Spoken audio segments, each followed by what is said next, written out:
All right, let's go. You ready?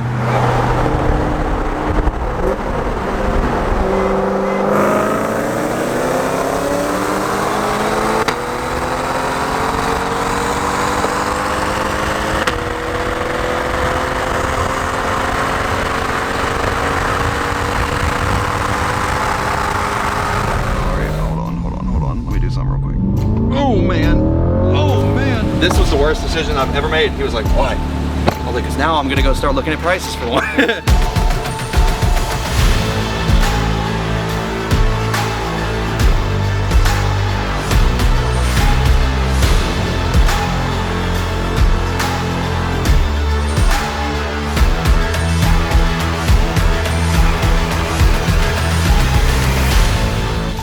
Good video. Y'all can go for a ride, man.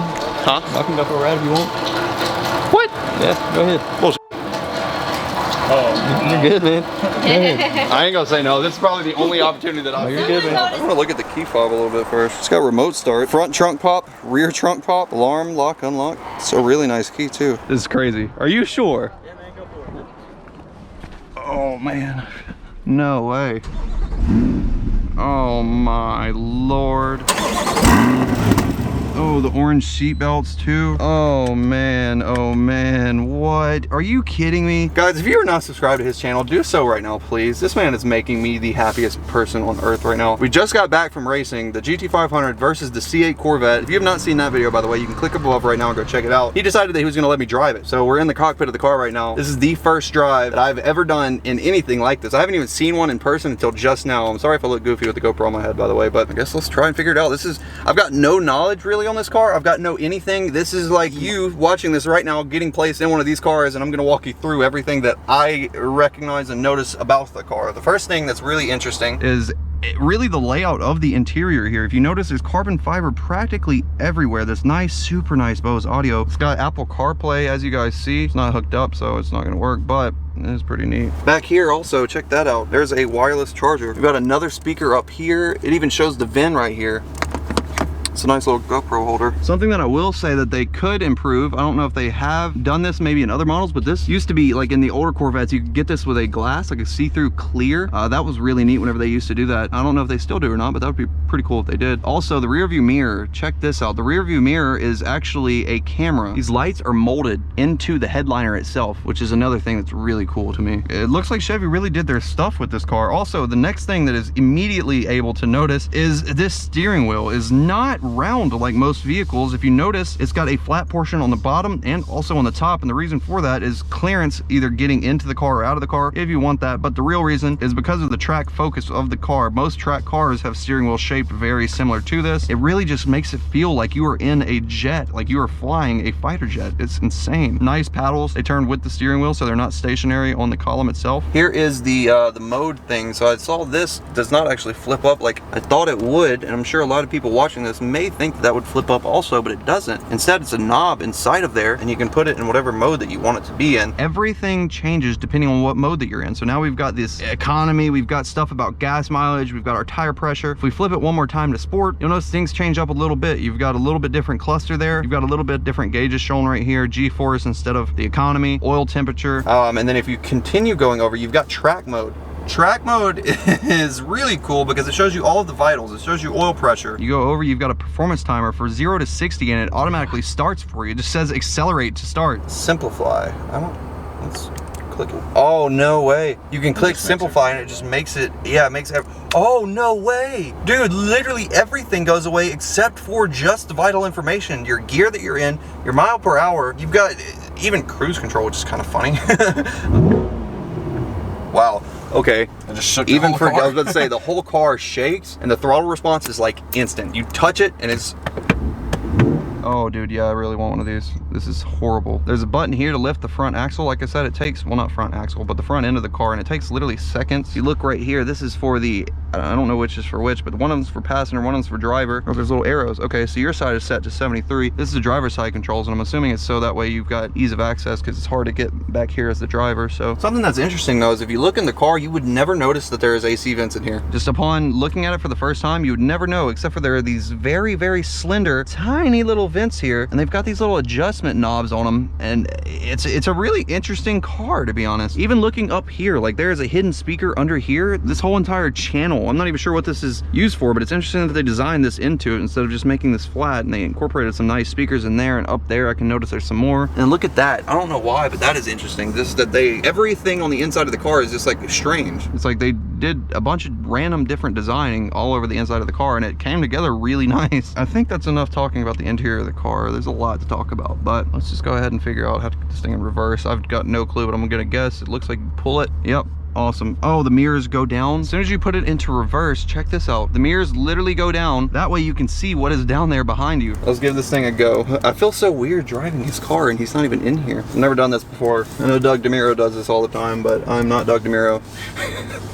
This is a C8 Corvette. This is a 2020 C8 Corvette. This is the 2020 Chevy Corvette. We'll show you all its quirks and features. And after that, I'll take it for a drive, and then I'll give it a Doug score. I love him. He's so cool. Okay, so drive, you pull it back again. forget about your front end there. Yep, so let's give that a shot, actually. Let's go ahead and hit the button. Oh, no. Wow. Look, wow, you can raising. literally, it says vehicle raising, and you can literally feel the car going up into the air. Let's tilt our seat back a little bit. Let me get back into position. There we go. All right, let's hear this thing too. Oh no, dude, that was literally partial throttle. I'm used to left foot, dude. My left foot, I keep feeling like wanting to push down for a clutch. There's just nothing there. Do you feel lost without it?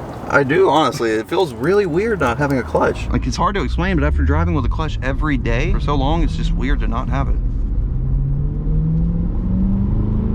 Oh, man. Oh, boy, just barely touching it. It sounds amazing. It feels amazing. It looks amazing. This car is amazing. All right, I'm not gonna lie to you. He knew what he was doing. In last video, after we got back racing, I was like, man, if I had to customize one and spec it out how I wanted to, this probably would have been exactly how I would have done it. I know what he's doing. He's making me want to buy one of these things. Chevy, if you guys are watching this, I don't know if I'm the most deserving, but I will take a C8 Corvette if you guys are handing them out over there. Wow. Wow, that's beautiful.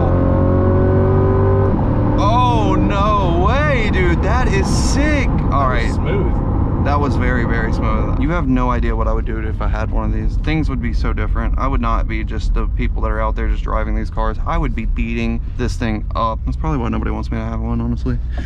Chevy, if you were listening, if y'all did happen to hypothetically send me a car, I'm the only person I guarantee you that is going to beat the hell out of that car if I get one. I'm really hard on cars, but the reason why is because if I'm gonna buy something, I really like to enjoy it. I like to use it. I like to feel, I like to, you know, it's just, I don't like people that just buy cars and sit and look at them. It's ironic coming from me who's had a drag car sitting on a lift now for like months and months. Wow. I don't know why. This is incredible. Let's just say that we want to go to, yeah, weather mode. Let's throw a weather mode. Just because it's wet outside, it is practically silent now. Even downshifting. Listen to that. You can't even hear it. So that's just engine noise. And he was saying that he thinks that this back glass back here is actually triple as thick as the windshield is. So that way it can muffle the sound of the engine back there while you are still able to see it, which is just like, wow, okay. So the crazy thing is that this car also has what's called Z mode. Z mode is basically a setting that is preset to whatever that you want it to be, and you can configure it however that you want. Most of the time though, I think Chevy's intention was, let's say you're driving down through traffic or whatever, and you're in, you know, normal mode, whatever. A car pulls up next to you, you're ready to race. Immediately you can hit that button and it flicks everything over to those settings that you're used to. The dash is configured, the acceleration is configured, the throttle response is configured, suspension, steering. I mean, it goes on so long of a list of things that get changed just by one button push, which is really impressive because in my case, if I had one of these, just like the GT350, the reason why I love my GT350 is because yes, it is twin turboed, but I've got the ability to immediately flop back and forth between daily driver and race car. This thing is essentially set up the exact same way, just naturally aspirated, which is really crazy. And listen to that thing go. Oh man. Woo! All right, let's go. Oh man. Immediately into these curves, I can tell that this is where this car belongs. So the roads are a little bit wet, and obviously I'm gonna respect his car. This is not my car, this is his $80,000+ car. The steering feel is amazing. The driver response is amazing. The car just hugs the ground. And the reason is, I truly feel like, is because this is my first ever mid-engine car that I've ever driven. And I will be the first person to tell you that this is a completely different experience than a rear-wheel drive front engine car. Even on this little drier section right here, hitting it a little bit harder, it just hooks, it just holds. That was 70 miles an hour through a turn that's rated for 35, and it just, you can't even tell that you're going fast. It just, you can just feel the G's being pulled as you come through. Oh, we've actually got a G meter right here. We've got a long sweeping turn up here that's dry, I see. Let's go ahead and hit it. Let's see what kind of G's we pull going through here at about 90 or so. Nothing crazy, 0.45 G's, so right under half a G. I can't even talk anymore. I'm so amazed at this thing. I'm like getting wrapped up into it. I'm like, I can't even remember what I'm supposed to be talking about because I'm just driving the car now. I'm like stuck into the see, I'm like stuck. I'm getting formed into this car. I'm not gonna be able to get out. I'm sorry, I gotta take your car. It's mine now. All around me I'm not gonna lie to you. Like, I'm being straight up honest. This thing is sick. I can't get enough of it. This is just really nice. I don't even like automatics, but I feel like it makes it at least a little bit more excusable because this is a mid-engine car. So like, you know, it's kind of I mean, at least it has paddle shifters. Yeah, I mean, it makes you feel like you're in a real sporty car. Really, the thing is, the reason why this feels so different, I've driven Lamborghinis. Now that I think about it, no, I actually have driven a mid-engine car before, but I've never driven it really hard. But well, yeah, I have. But anyways, never just driven it around like for the day or whatever. All right, hold on. Let me do something real quick. Oh man, holy shit. We're at 80, 90, 100. Wow. What's odd about this is that traction issues are non-existent. You've got an entire engine in the back, so the weight is mostly planted on that back axle, well, transaxle actually in that case. And what's really interesting is that whenever the car lurches forward, you feel that the entire car squats, but the front end doesn't pop up like normal. It actually is just super planted, and because of the aero of the car, the faster that you're going, the more planted and solid the car actually feels, believe it or not. It's a crazy thing to think about, but really, the faster that you go, the safer the car feels, which is alarming because most people, including myself getting behind here, you struggle to want to stay going slow. This thing is insane. It's nice too, because even if you're just in normal mode, you want to click these paddles down. Do you see how fast? Like, it's like instant. Watch, ready?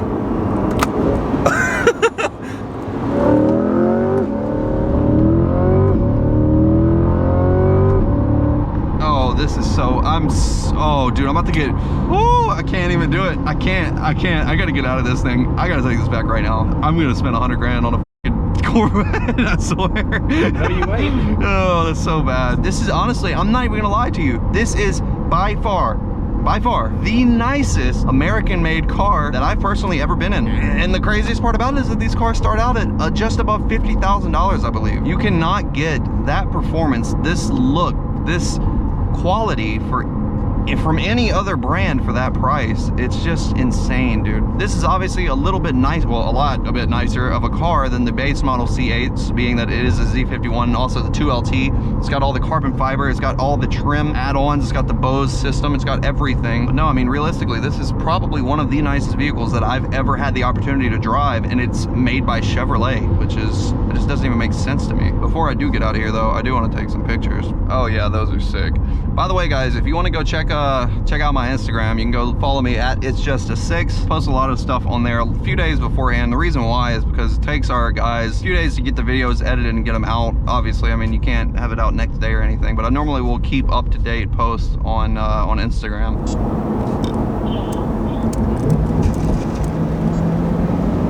Did he look? Yeah, he did.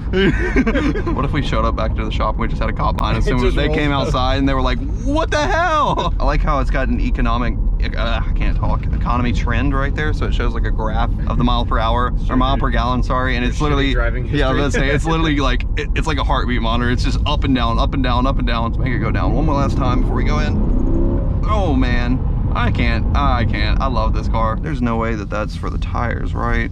What? It is for the tires. No way. The tires have a PSI right there, Yeah. but look to the right. It says normal degrees Fahrenheit. I wonder if the tires are getting too hot on the track or something, if you're making too many laps or the tires are getting hot. I wonder if there's a thermometer in there that is able to sense. Oh, you need to lift up. Oh yeah, I need to lift. See, you're already calling it mine. You need to lift up your front end. I know, I should lift up my front end on my new Corvette that I'm about to buy from him whenever. Not really, no. Chevy, you up? Chevy, please. Come on, Chevy. Look, I already spent more than the value of this car. Come on, Chevy. What's up, dude? That's a $100,000 truck. Just give me a $100,000 car. I'll represent y'all real well. All right, and back in park we go. This was like, honestly, the coolest day that I've had in so long. I'm so happy right now. I feel like a little kid. Yeah, I was laughing and telling him, I was like, this was the worst decision I've never made. He was like, what? Now I'm gonna go start looking at prices for one. Yeah, this is dead serious. Like, I'm not even exaggerating. This is by far the nicest American car that I've ever seen, driven, felt, anything. I'm so jealous of you, Noah. Congratulations, dude. That's a car. You can tell that they made it down to good old Louisiana. Got pollen all over that thing. Yeah. Here you go, sir. Thank you so much. If you have not had a chance to check out his channel, by the way, click up above right now and go check it out. I'm sure there's going to be plenty of content with this beautiful car. Like I said, I've just never personally had experience driving anything like this, and it is nothing short of incredible. So anyways, guys, with that being said, that's gonna be a wrap for today's video. Thank you so much for watching. I'm gonna go start shopping around at C8 Corvette, so I'll see you next video.